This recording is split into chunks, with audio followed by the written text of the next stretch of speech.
What does a contraction feel like? How do I know if I'm in labor? And what does the day of labor look like? Wait, is this normal? Hey, I'm Heidi. My best friends call me Hides. I'm a certified birth doula, host of this podcast, and author of Birth Story, an interactive pregnancy guidebook. I have supported hundreds of women through their labor and deliveries, and I believe every one of them and you deserves a microphone and a stage. So here we are. Listen each week to get answers to these tough questions.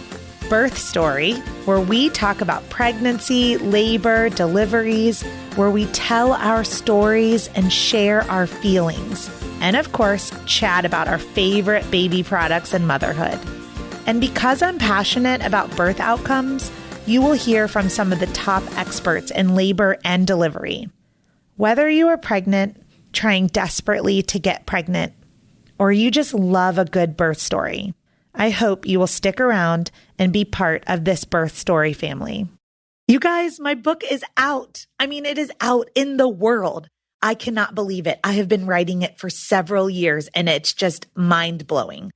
Birth Story, Pregnancy Guidebook and Journal is a one-of-a-kind discovery into your pregnancy that provides you education through storytelling.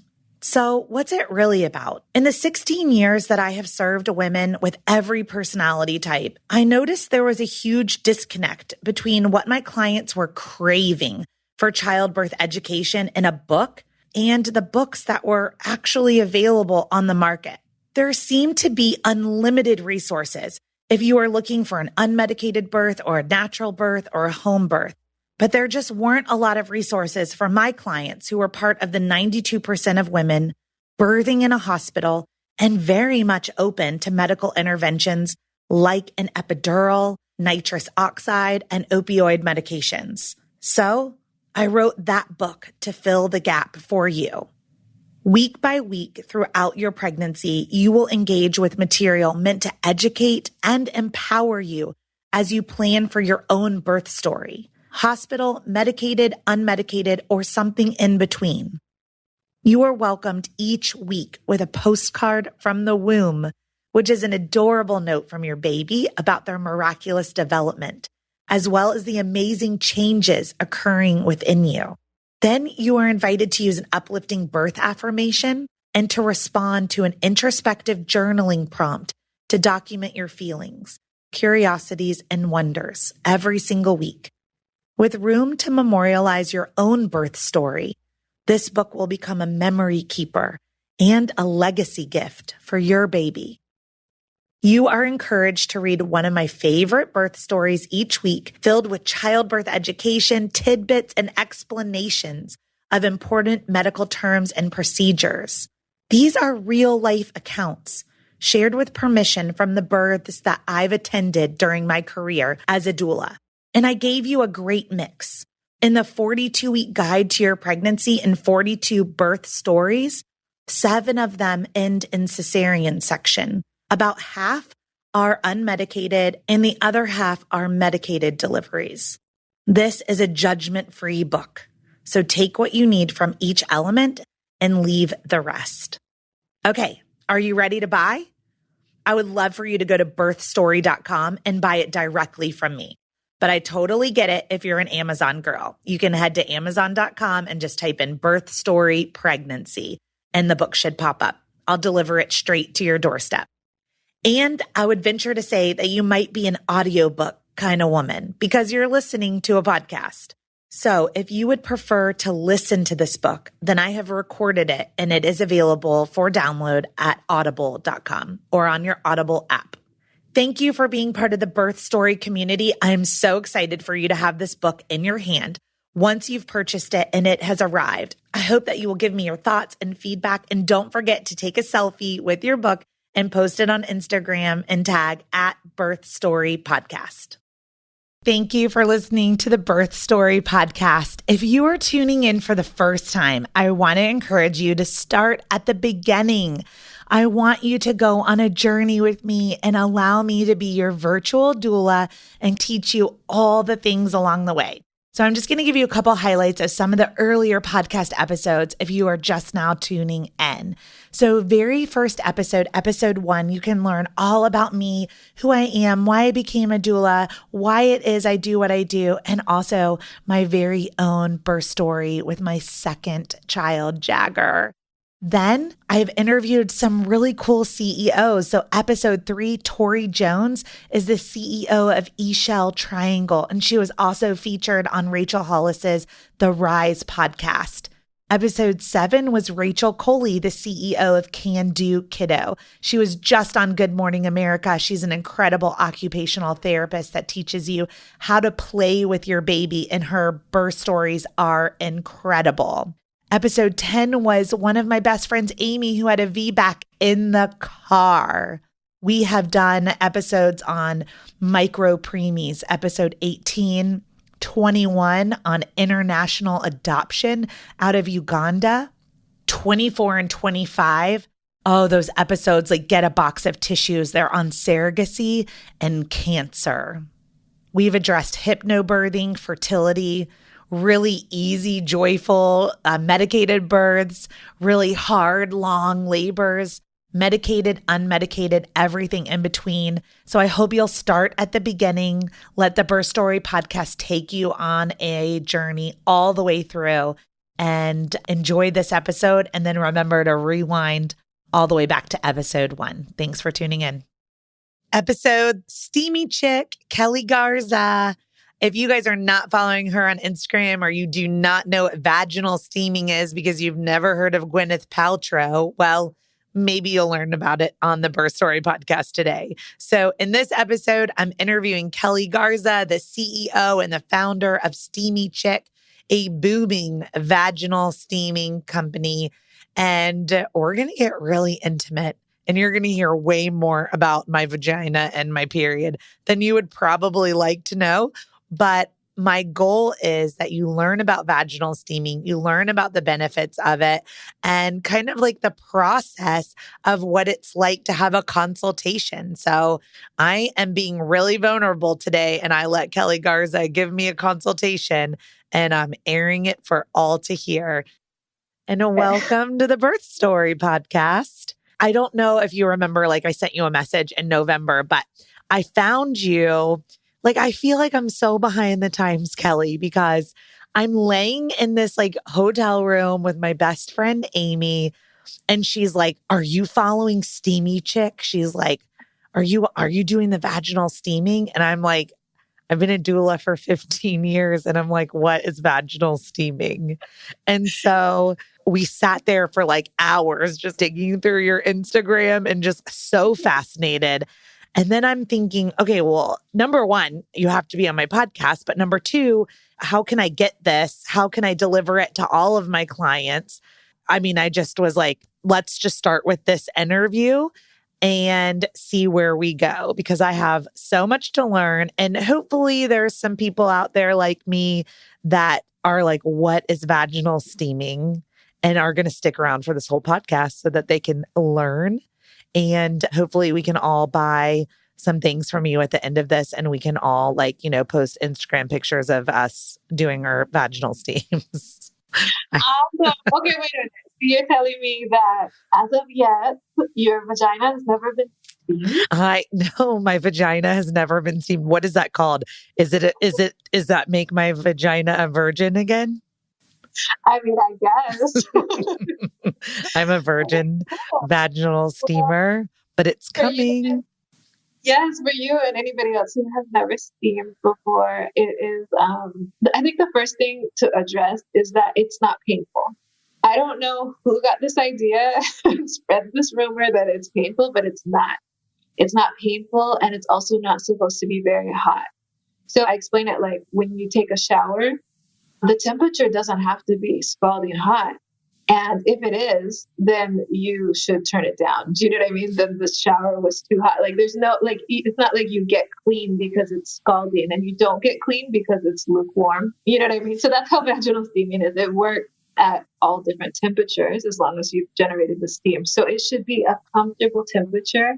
And it actually feels really soothing. Like like I describe it for myself after I did my first vaginal steam. I was like, I kind of feel like I had a bath for the first time, but it was my vagina. Like if your vagina had never had a bath, like it was just like, and it feels very natural. Like there's nothing that feels like you're forcing it. It's not like going to the dentist and, just getting a feeling or Like something, but it's it's something supposed to be happening, right? just really natural. It just feels really normal. And like, I think a lot of times people are just like, oh my gosh, how come I haven't been doing this my whole life?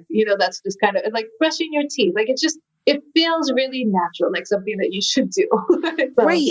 I mean, I was thinking about it and I was thinking, I have all of these extra places and tools that I have for like cleaning my face or cleaning my underarms or like, like my teeth and different things. And I don't have like different types of things for and I use the word yoni. That's like in our families, but we can use vagina. But yoni, vagina, hoo-ha. I don't even know what your favorite vagina word is for vaginal steaming. But I was thinking today, and you want to know how this came up, Kelli, is I have a facial steamer that I use like about once or twice a week to just kind of like open my pores and make my face refreshed. right. As I age. And I was thinking, well, this is a perfectly comfortable temperature. I didn't try it, but it was very tempting. I was like, maybe I should just, take it from the face and steam the vagina. But I didn't do that because I thought I'm going to talk to Kelli. She's going to give me the right herbs and we're going to go through the process correctly to get a prescription on exactly like what my body is needing. And so I want to dig into that because I know you have this whole huge business I want to tell everybody about and how it's so much more than just the concept of vaginal steaming. Like what you do has data behind it. It's very prescriptive. You have to get to know your clients very well. But first, let's push pause and tell me and everyone that's listening, who are you, Kelli? Where do you live? What's your life like? And how in the world did you get into owning and starting the largest vaginal steaming supply company in the United States? Okay. I could do that. So I am California based. My name is Kelli Garza. And I am the mom of two little girls. They're aged 4 and 6. I also have a husband and a puppy. So, just a mom like everybody else. And I had learned about vaginal steaming before I became a mom. I learned about it in 2011 from Mayan abdominal womb healer named Marcia Lopez. And so I had heard her talk about it at a workshop. And she was specifically talking about it within the context of people who had painful periods. And since I didn't have painful periods, it didn't occur to me to ever try it. But within the next year, I had a missing period. And with that missing period, I felt like my hormones were raging and I felt like I was really out of control. And so for the first time in my life, I had missing periods throughout my life. It never bothered me, but I wasn't pregnant. And my hormones were raging. And so I was like, how am I going to get to feeling like myself again? I asked myself. And then I was like, oh, I realized, you know what? Maybe this has something to do with my period not being here. It has been absent for probably 2 months. Like maybe it has something to do with my missing period. And then I thought, I wonder if my period comes back, if my hormones would go back into balance. And so I figured that made sense. And so I was like, well, then how the heck do I get my period to come back? And I went to sleep with that thought. Okay. So I get all my best ideas when I'm asleep. And I woke up and I was like, vaginal steaming. I need to try that. And so to make a long story short, I found a Korean spa that offered vaginal steaming in Los Angeles. And I went and I did a vaginal steam. I drove home. I went to sleep that evening. And my period started. So I was convinced it definitely seemed like the vaginal steaming had brought back my period. And when my period arrived, it was very different in quality than it had been before. Customarily, I had brown, kind of sluggish periods. And this period was bright red. And it smelled, I want to say, fresher than it ever had before. Wow. So it was that quick? Your very first one? Okay, my favorite is when it works that quick. Some people Yeah. steam and they have a problem and very quickly it resolves. And then some people it takes longer. Okay. But I forgot that. And so my favorite is when it happens immediately. That's obviously my favorite and everybody's favorite. But some people, if they're working to get rid of a sluggish brown period, for example, they may need to steam for 2 or 3 months in a row. Okay. To be able to get those results. But I had steamed, I had this experience with it. And then if you fast forward, I think 3 or 4 years later, I was pregnant with my first baby. And as all moms are I was in a Facebook group full of other pregnant women. Getting all of our advice. Yeah, exactly. And all of a sudden they started, one of them said, have you guys ever heard of yoni steaming? And so then there was a conversation between this woman and 2 other women in the group who were from Haiti and Ghana. Okay. So now we're getting very international. Yeah. And they were like, we've done vaginal steaming. That's what we do customarily. We'll be steaming after giving birth. And the Haitian woman was sharing how it's done there. The Ghanaian woman was sharing how it was done. And it was all really fascinating to me because I had never told anybody that I had ever done a vaginal steam. Like I had never even told anybody. And ever since that practice, I did it at the Korean spa, I started to do it every month, but I created my own vaginal steam sauna at home because I didn't like doing it in public, I wanted to do it more in the privacy of my own home. So I had now done it for 3 or 4 years without telling anybody. So even on this Facebook conversation, I didn't really say anything. I don't even think I said anything, but I was just like, wow, that's so interesting. Now at home in those couple of years, were you just doing actual steam or were you already incorporating herbs that were, suggested to you from your original steam? No, I wasn't using like herbal knowledge in the way that you're mentioning. I myself work with a couple herbs, where I live, white sage grows. And it was an herb that I used in my household for like making tea and different things like that. So I would just steam with the herbs that I knew and that were familiar to me in my household. Okay. So white sage was one of them. Okay. But more you were looking at the benefits of the actual steam at first. Well, the Korean spa owner told me that Korean women steam at least once a month at the end of their period in order to make sure that all the rest of the menses comes out. And I was like, okay. And she specifically said that it's a preventative practice that is why that helps to prevent people from cancer and, having any problems. Her English wasn't great, but that much was communicated to me. And I was like, well, that makes sense because, who has health insurance these days? Right. I'd be like, I'm in. Reduction. I definitely did it. Okay.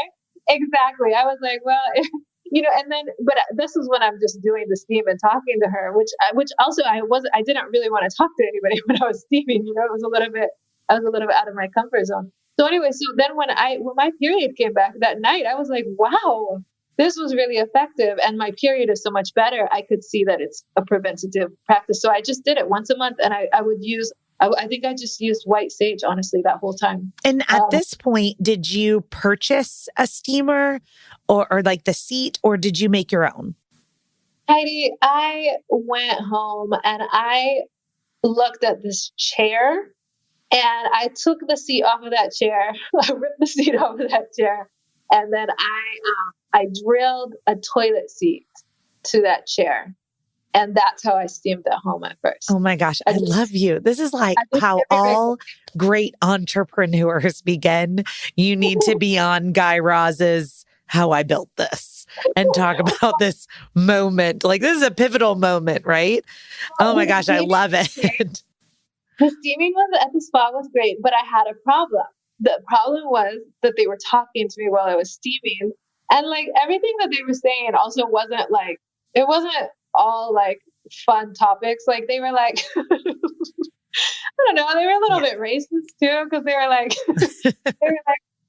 American women don't steam. You guys like to be dirty. Like they were saying things like that, which is like, I understand that, we're using broken English and they were just trying to communicate a concept and we were cool. We were cool with each other.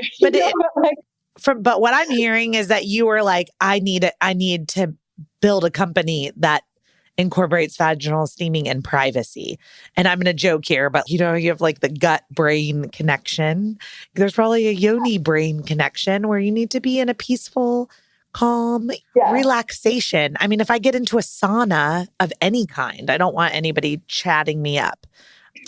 So, or getting a massage or anything, this sounds really relaxing. And so, yes, I totally get it.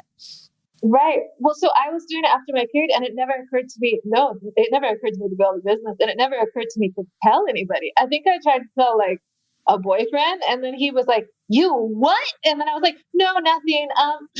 So what are we doing?" Like I was just like completely changed the topic because I was just scared. I don't know. Like it was so private. Like to me, it was just something that was so private and it was never something that I intended on sharing with the world. Well, Kelli, you're not going to believe this, right? But like 99% of people listening to this podcast right now are thinking, I don't know what this is. I've never done it.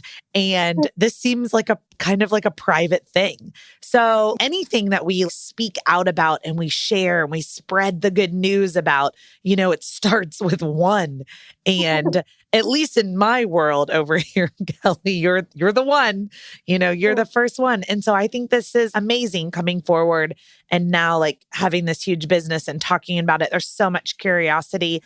And so then what happens? You screw this toilet seat on top of a chair and you start doing this at home. And then you said, fast forward, now you're pregnant and you're in this mom's group and you find out other women are doing this. So is this the first time you started to share about it in that group? Well, it was the first time I heard other people talking about it since that original meeting where I had learned about it from Marcia Lopez. So I gleaned that I could use it for postpartum. So I was like, okay, let's get the good old vaginal steam sauna out. So I got it out and I started to steam postpartum. And at that point, other people around me were like, "Hi, Kelli, cute baby. What's that chair over there? Like, is this a potty?" Like they were like, everybody who came to meet me and to meet the baby was asking about this steam chair in the corner. And I was like, ignore that chair in the corner and stop asking me about it. Like I was just like, it's none of your business. Like, don't worry about it.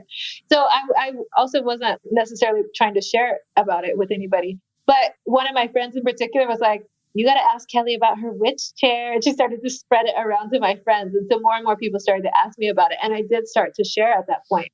So then when you fast forward, I was 6 months postpartum.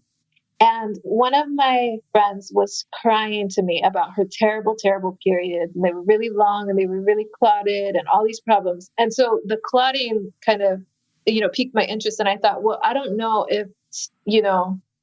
about the rest of that, but like that clotting, steaming could help that because it could help with the circulation and help get those clots out. And so I recommended it to her. And she was like, "Okay, look, I'll try it, but I just don't want to make a chair the way that I was describing it to her." She's like, "Can you just make one for me? Here's $100. And I was like, okay. So I took her money and I made her a vaginal steam chair. And believe it or not, she steamed 3 times in a row and her period came and her 10-day long periods went down to 5 days and her heavy bleeding went to mild bleeding. And the clots, she actually had more clots clear out, but then the clots went away and she had just a clean period. So she had an incredibly different period after just doing those 3 steam sessions with my vaginal steam chair. So the next week, 3 of her friends contacted me and each one of them wanted to buy a vaginal steam chair from me. And I was like, "You can just use hers." And they were like, no, thank you. That's versus I would have been like, now it's $150. Right. And I'll take it from you and from you and from you. And so that's what happened basically. Then their friends contacted me. And so it was people that I didn't know at this point contacting me and offering me money to make them vaginal steam saunas. And it was all based on the testimonials of the people that were using them. And so with everybody, I would ask them, so I would make them the sauna, but I would also ask them what their period was like. And then after their next period, I would ask what their post-steam period was like. And so I worked with over 700 women like this, where I would write down their beginning period and then their post-steam period. And even the cycles that happen after that as well. And so what I started to see was how periods were changing as a result of steaming. And that's ultimately why I'm Steamy Chick, is because I started selling these vaginal steam chairs, which turned into vaginal steam saunas.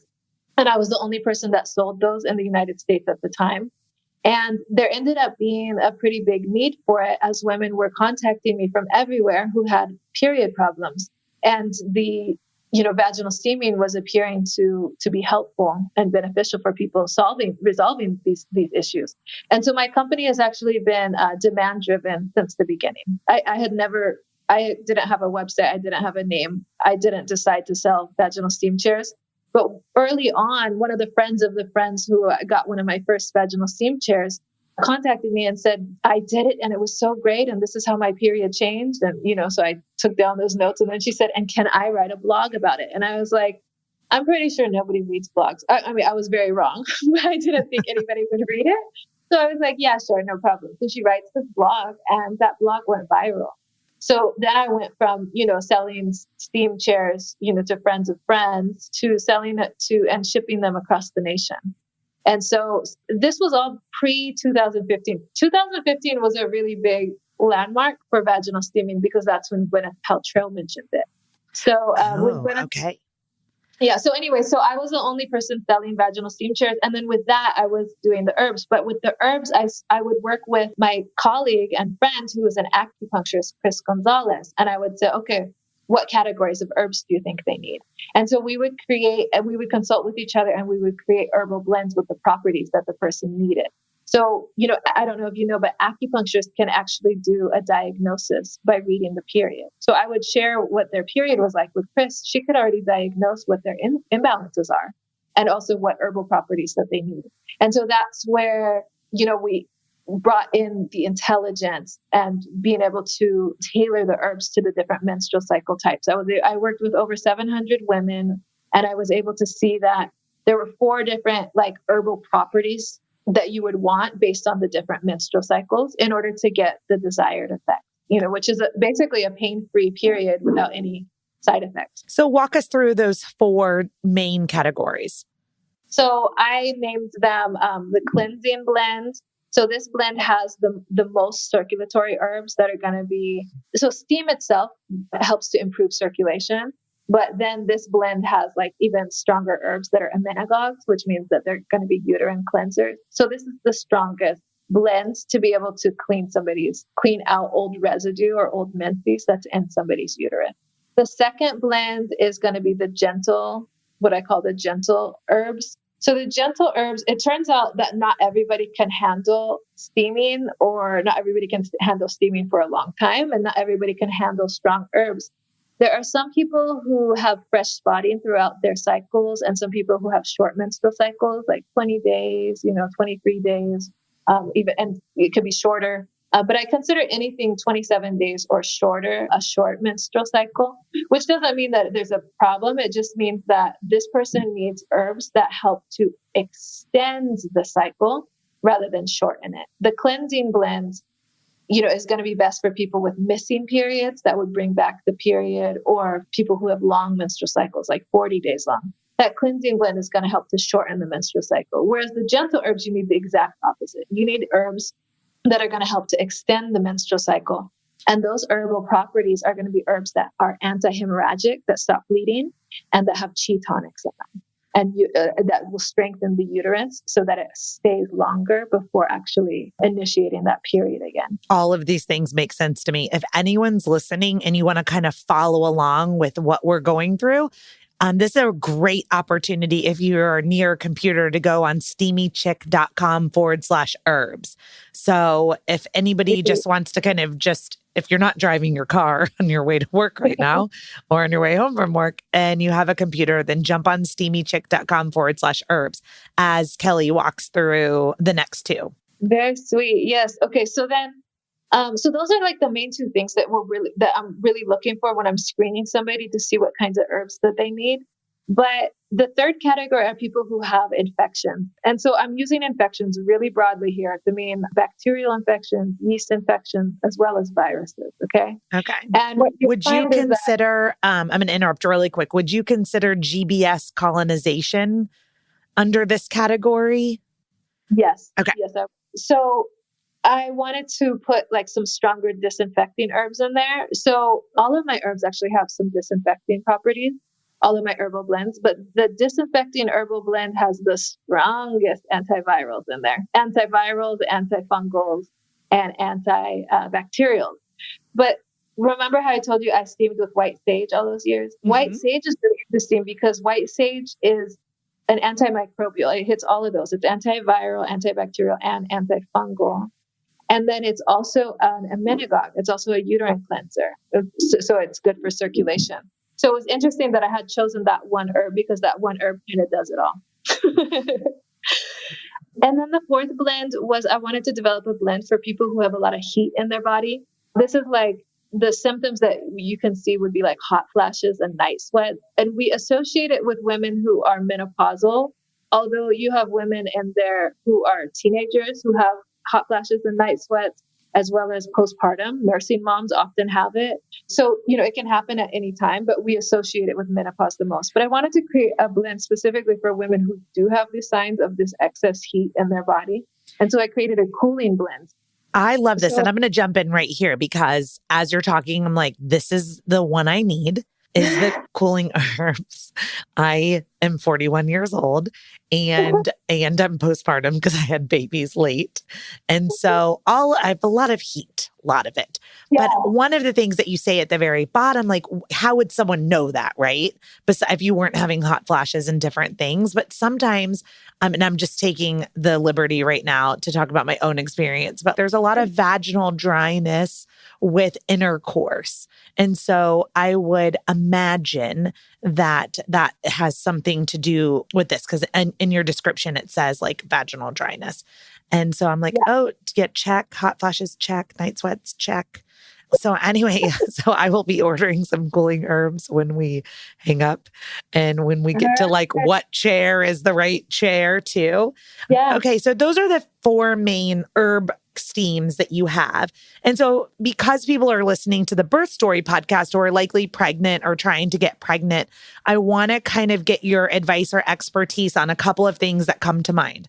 And the first one is what we talked about with GBS colonization. Like most of my moms don't want to take antibiotics because they are colonized with group beta strep. And so we had just talked about the product that you would recommend if someone is either GBS positive or if you're in your second trimester and leading up to that, moving into the third trimester and leading up to that 36-week appointment where they usually kind of swab the vagina and rectum. Is this where you would recommend maybe starting steaming with the disinfecting herbs? Yeah, that's a good question. I was recently talking to midwife Raquel Lemus about that, and also midwife Piper Lovemore. And Piper in particular brought it up with me and wanted to figure out if steaming could help with this, if somebody's GBS positive. And Raquel and I we kind of came up with a protocol. But here's the thing. We don't have any information about it.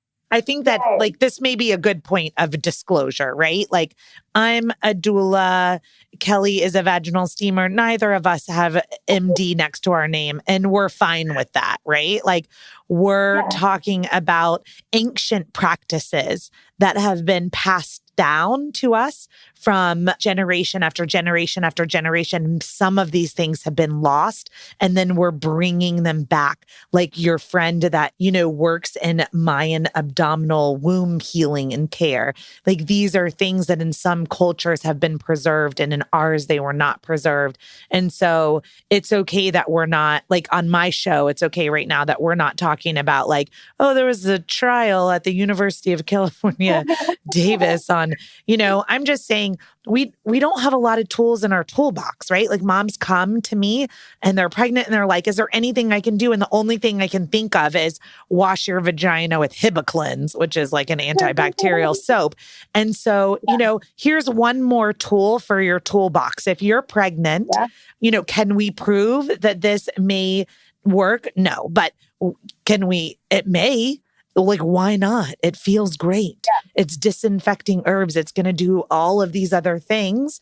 So, I'm on here as a doula saying, try it for sure. Right. Yeah, so GBS is... I'm going to go for the cooling herbal blend. Okay. Yeah, I'm going to go for the cooling herbal blend, which also has disinfectants in it. Okay. But what happens is you want to use moisturizing herbs in order to help for labor prep. And also use it for the GBS. But here's the thing. So there shouldn't be any steaming prior to 37 weeks. Okay. That was a huge question that I had. Right. The thing about steaming, it doesn't cause somebody, we haven't seen any cases where somebody like immediately goes into labor when steaming, but steaming does help to assist the body to get ready for labor. When you think about what the steam does, it moisturizes the area, lubricates the area, and it helps to open and ripen the cervix. So it's not something that should ever be done it shouldn't be done before 37 weeks. It's recommended to start using it for steaming and getting ready at 38 weeks. Now, the idea at starting it a couple weeks earlier than, what's considered full term, 40 weeks, is that you never want to force the body into labor. If you're doing something to force the body into labor, you can force the body into labor, but it often comes with side effects. Like a lot of times everything doesn't line up. Whereas steaming can very gently, doing mild steam from, 38 weeks for every day. I recommend like 10-minute steam sessions. I recommend water only unless you were trying to address the GBS. But those mild steams it just helps the cervix and the body to get ready. And it helps to introduce that circulation, which is what's useful for bringing contraction. But as far as GBS goes, the only herbs I recommend prior to pregnancy when doing labor prep is going to be the cooling blend or using water only. And if somebody does have GBS, I do recommend the cooling blend. And I think that if they start steaming at 37 weeks or 38 weeks using the cooling blend, and I think if we looked at 20 cases of this or 100 cases of this, I think that we might find that the vaginal steaming is successful at getting rid of that. And so I think we were talking about, I have to go through the specifics. Raquel and I created a specific steam plan, a GBS positive steam plan. And we have that in my course, Vaginal Steaming for Labor Prep. And Raquel actually walks the practitioners through how to use the steaming and what the protocol should be in the case of being GBS positive. But I think midwives that are familiar with steaming definitely do feel comfortable with using steaming as opposed to the antibiotic.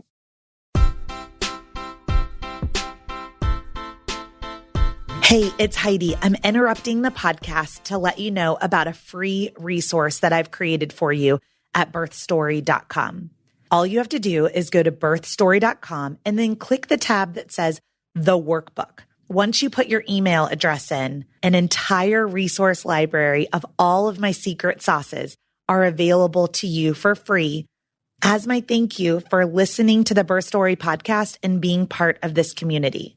At birthstory.com, under the workbook, you will find a birth plan template, articles on circumcision, delayed cord clamping, flipping a breech baby, packing your hospital bag, acupressure points, placenta encapsulation, and so much more. There are over 20 free articles ready for you to download at birthstory.com.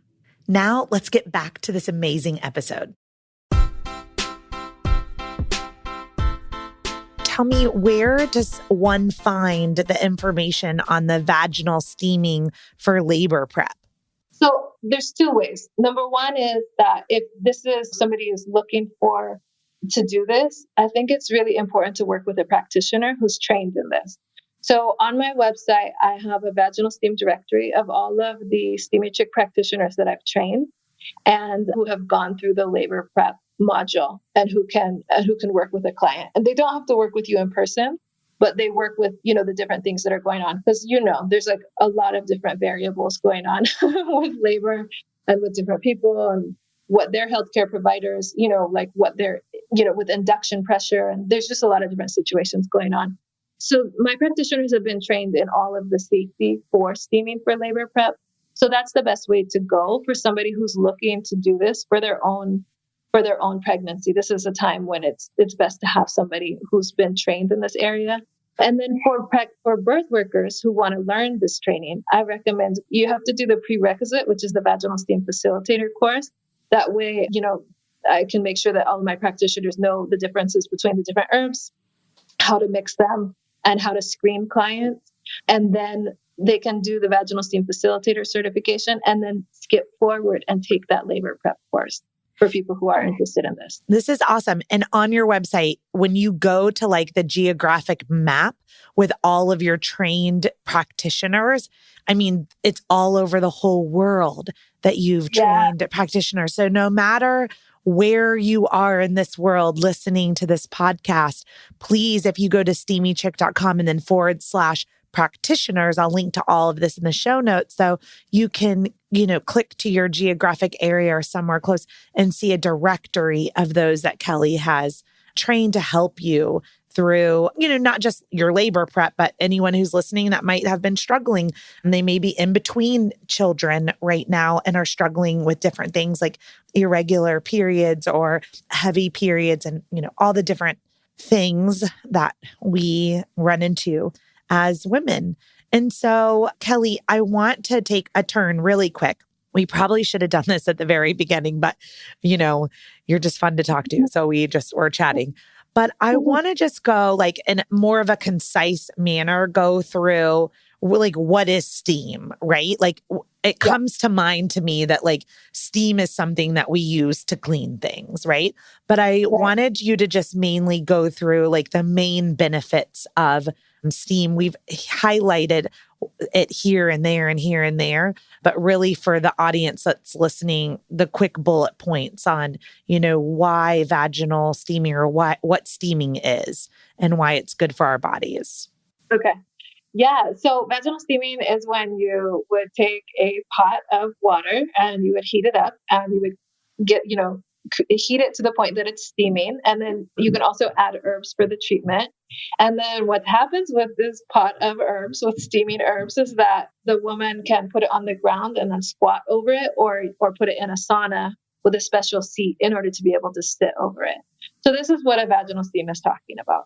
And so the steam directly goes up and it touches the entire perineal area. So it's going to touch the vagina. It can touch the anus as well. It touches the labia. It touches the clitoris. Right. So the steam ends up targeting that whole area. And you just sit there and relax. And it feels nice. And you do your vaginal steam. There's 2 different steam sessions you could do. I recommend the mild is 10 minutes. I recommend that for beginners. And then another way to do it is where there's actually a burner under the pot. And that burner can be put on low, which helps to extend the steam to do a longer steam session. I call that an advanced steam session, which is 30 minutes. Okay. So this is what vaginal steaming is. It's been done all around the world by women since the beginning of time. The earliest books that we can find about women's medicine and gynecology include information about vaginal steaming in them. Okay. So that's what vaginal steaming is. And wait, what else are we talking about? Oh, why is it beneficial? So again, it hasn't been studied in the West by Western medicine, but when you look at the benefits that women are reporting from vaginal steaming, it appears that the vaginal steam is useful at increasing circulation. And circulation is really beneficial when there's pain. Pain is often a sign that there's like some type of stagnation. And so just increasing the circulation can often move whatever is stuck and cause somebody to not have pain where they did have pain before. Okay. Another thing that happens with the steam is that when people steam, people don't steam on their period or when they're actively bleeding. But what happens is when people steam, then when their period comes, their period looks a lot cleaner, fresher, and redder. Okay. And so the vagina, and you'll hear people say that the vagina and the uterus are self-cleansing, and that's absolutely true. But there are cases when there is old residue buildup. Okay. And so signs of old residue, you can see them during the period. there's going to be brown blood, clots, cramps. Those are all signs that there's old residue that's actually stuck in the uterus. So what happens when people steam is they'll steam prior to their period. And then when their period comes, usually there's a bigger cleanse. There's like more clots and more brown blood, and then past that, you get to this fresh red clean blood. Okay. So we don't actually have a standard for what a healthy period is. What we have are, when you look at gynecology, descriptions of what normal is. But when people steam, after the 700 women that I steamed with, I was really surprised to notice that people's periods tended to all look the same. Like a healthy period that was pain-free was this fresh red period that didn't have clots or cramps or brown blood in it. So that's kind of like one of the learnings, one of the things that I've learned through looking at all of these different periods before and after. And then for postpartum, vaginal steaming, people have reported benefits with it for prolapse. They've reported benefits for if they have painful sex, clearing out the lochia, helping to reduce bloating, and then also helping stitches to heal and not having some of the discomfort around stitches. Basically, helping the mom recover, helping the mom recover and be comfortable. Overall, it seems like when people steam, that they are able to recover quicker than people who do not steam. I wish I could go back in time to after delivering my 10.5-pound baby and done some vaginal steaming with some cooling herbs. I feel like this lessons learned. So if anyone's listening, I really hope that you're going to go to steamychick.com and just learn. And first of all, follow you on Instagram. You have a beautiful Instagram. It's very informative, but also go to the shop, the store, and just kind of look at all of these different things, which leads me to, because I said at the end of this, I want to buy this for my house. But there's so many options that let's just play a game. If I'm coming to you and you're my practitioner, and I already shared with you, right? I'm 41. I had babies late. I am in perimenopause. I was in perimenopause since I was about 32 years old, and then somehow had babies and then just stayed in perimenopause. A lot of vaginal dryness. The doctors want to say low estrogen and put you on estrogen cream, which I've never done. So if I'm coming to you and my cycle is every 27 days, it used to be a little bit longer before kids. It was about 29 days. And now it's more 26 to 27 days. So my cervical mucus happens 6 days after I finish my period. My period is very light spotting, not heavy at all. No, I don't experience any cramps or uncomfort. And oftentimes from my 30s on, I would just shed the lining of my uterus a little bit, but they were proving through blood work and ultrasounds that I wasn't actually ovulating very much. So I still don't think I still can't tell if I'm ovulating. So if I was talking to you and this was we're going through this questionnaire, what would be my prescription from the Steamy Chick store and which chair? There's so many. And let me just explain to everyone, because Kelli said she drilled a toilet seat on top of a chair. These chairs are beautiful. They almost look like boxes. I mean, they're beautiful. It's worth just going on the website just to look. And so I wanted to ask, do I pick one by style or by design, or is it just, what I think would look beautiful in my house? Yeah, that's basically how women really shop. Really, that's how women shop. So the saunas have gotten more and more beautiful over time because women want beautiful saunas. I would also look at what's going to be convenient for you. So for example, there's that Atlanta traveling sauna. If you were going to do it with clients as well, that's one that's popular with birth workers because the legs can unscrew and then you can just throw it in like a backpack, If you want, I like ones with the most booty coverage possible because, I got big hips. So I do think booty coverage is important. And then the ones with, the cushions. I mean, the cushions are the absolute most comfortable if you have a cushion. So You just got to look at, and then you got to shop based on, what looks good to you too. Yeah. Well, they're Um, so beautiful. Do you make these or do you have different designers that now make them for you?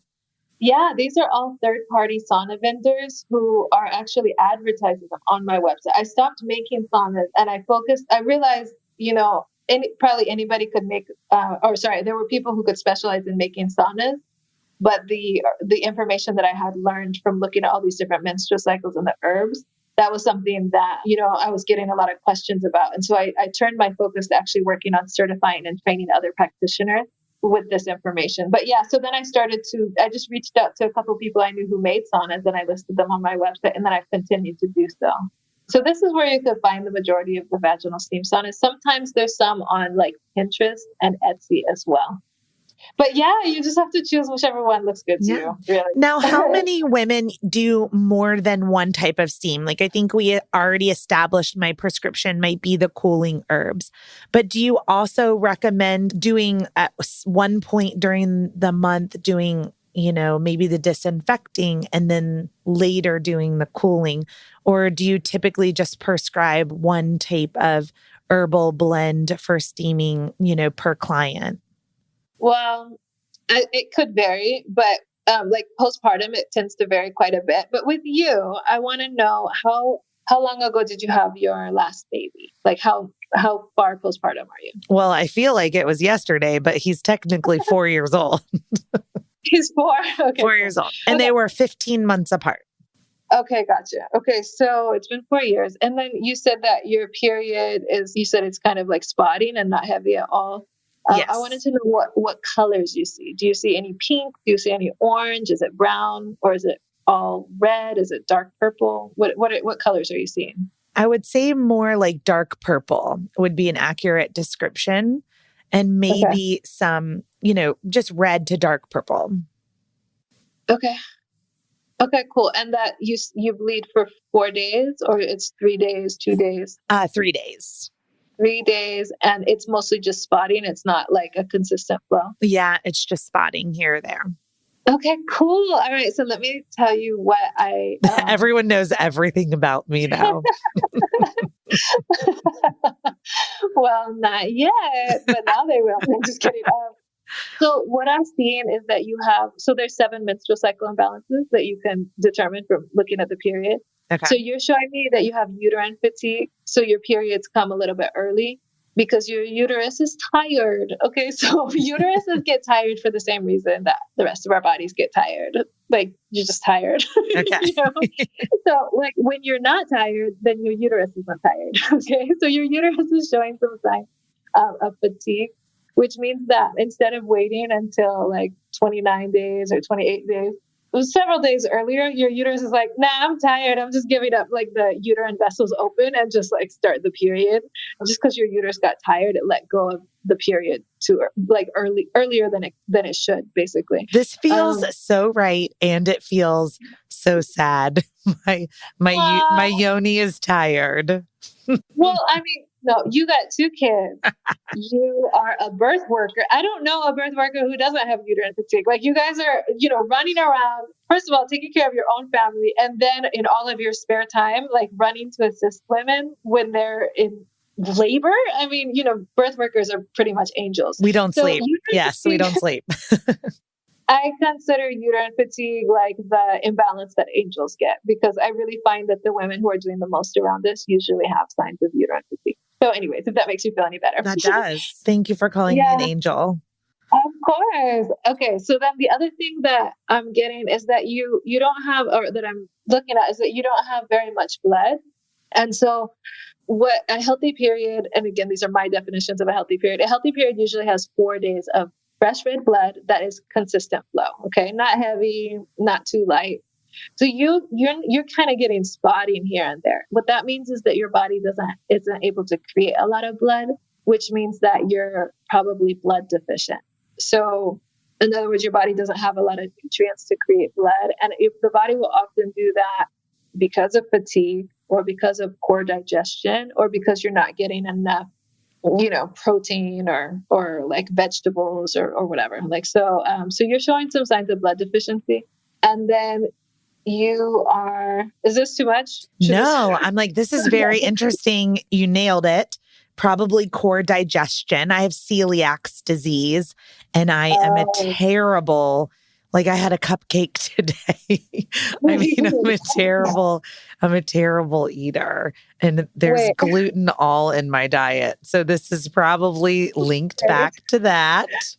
Wow, it's very interesting. I'm blood deficient. Okay, wait. There's one very important follow-up question. Okay. What kind of cupcake was it? Chocolate? Oh my gosh, no. It was a really great cupcake store from Gigi's Cupcakes, and it was a strawberry cupcake with strawberry icing. It was really good. Okay, very sweet. So no, I'm not really like, I'm not like a food Nazi or anything, but what happens with women is that we tend to get blood deficient naturally. And the reason why we do is because we bleed every month. And so unless you properly replenish the blood that you lose during the menstruation, you're going to end up blood deficient. Like that's just a very common thing that women are walking around with. Like when you see like blood deficiency is like the imbalance that correlates to anemia.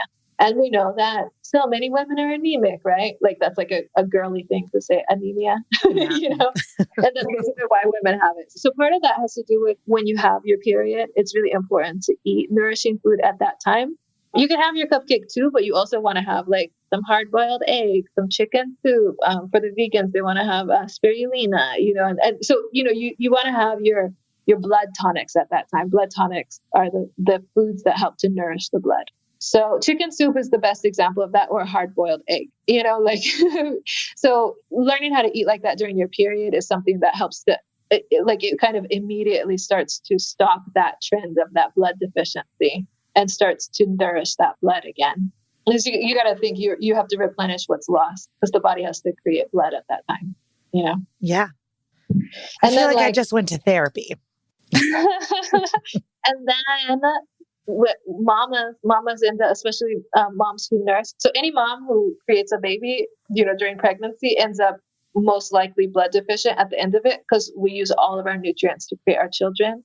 And so that's why you see like certain cultures and like, not even cultures, I would say historically, postpartum women were well cared for and there were specific foods for them to eat and nourishment was really important at that time in order to replenish those nutrients that were lost during the pregnancy.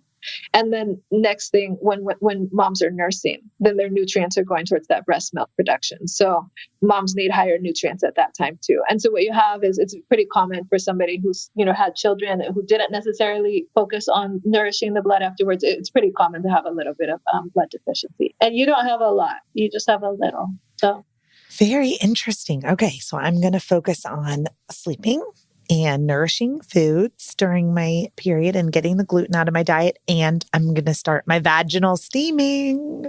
Yes, I'm so excited. So there's two more things. Okay. Ooh. Okay. This is really thorough. Okay. I know you can learn so much by knowing so little about somebody's period. Okay. So you also do have that sign of the excess heat, which you mentioned, and then you also have some signs of stagnation. So like, you know, more circulation is necessary. So anyways, from that, I am going to recommend the cooling herbs and the gentle herbs. And I'm going to recommend that you rotate them. So every other steam session, you would do gentle this time, then you would do cooling next.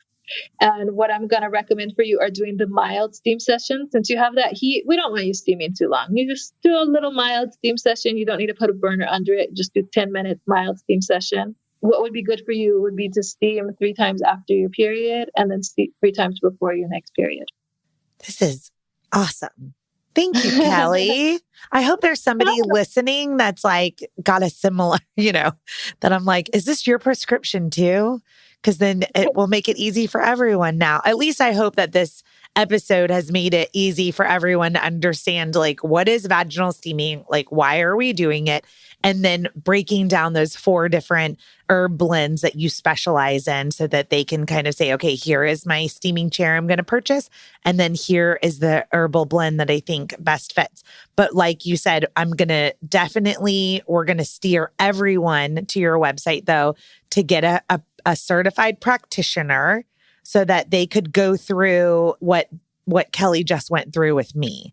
So going through that questionnaire, I'm assuming it's probably a little bit more like in depth when you have, an hour on the phone versus we did it in 10 minutes. That was pretty good. But making sure that everyone has your licensed or certified practitioner through Steamy Chick to be able to direct you to getting the right products. So Yeah.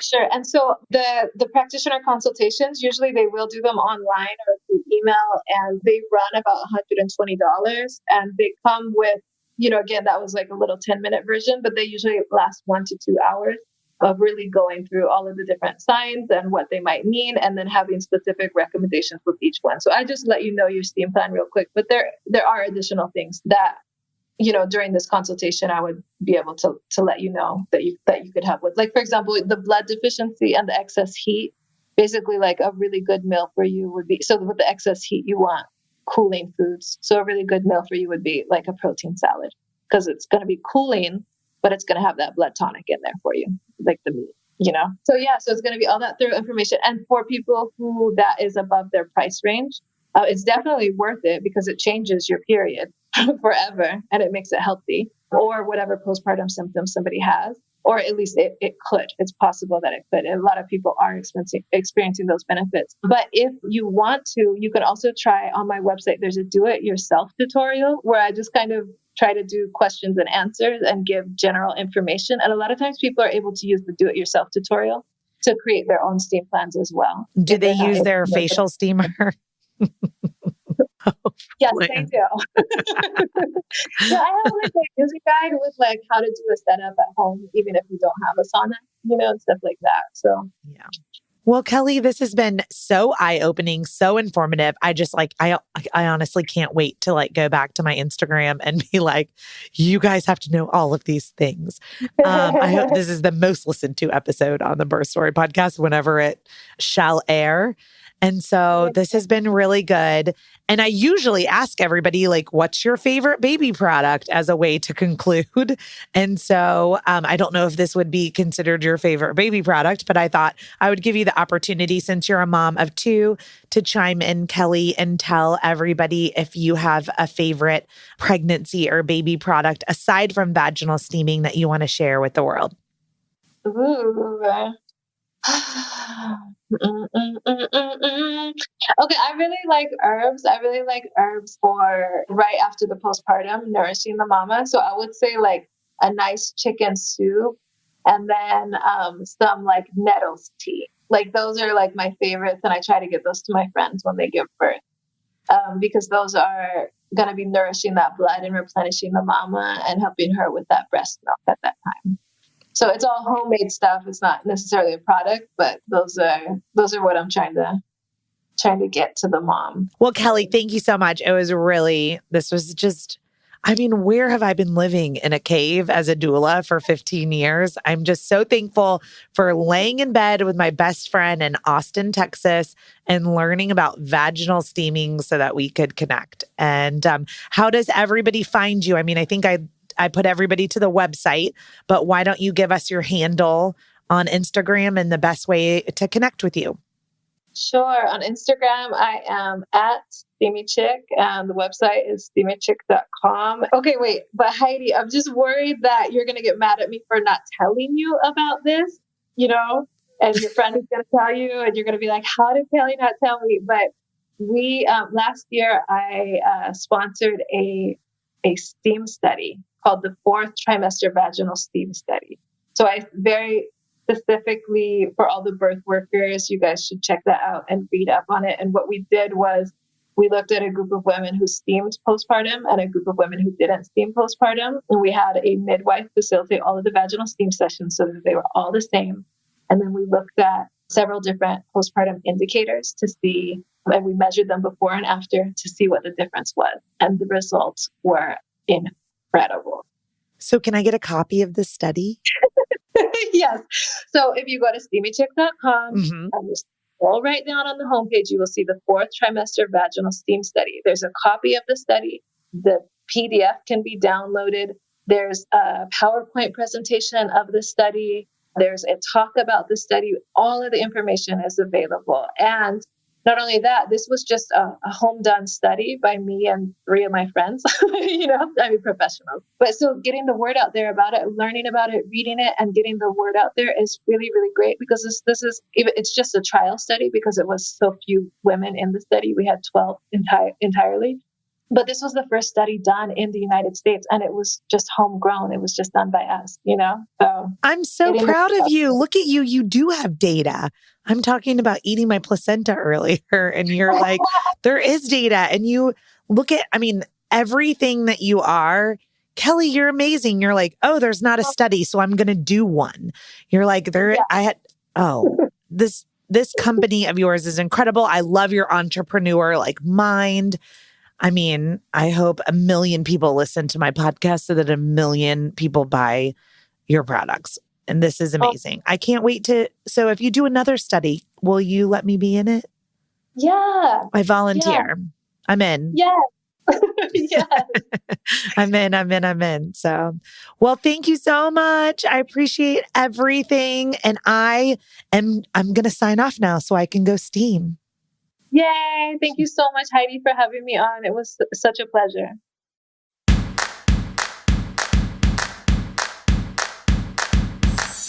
Thank you for listening to Birth Story. My goal is you will walk away from each episode with a clear picture of how labor and delivery might go, and that you will feel empowered by the end of your pregnancy to speak up, plan, and prepare for the birth you want.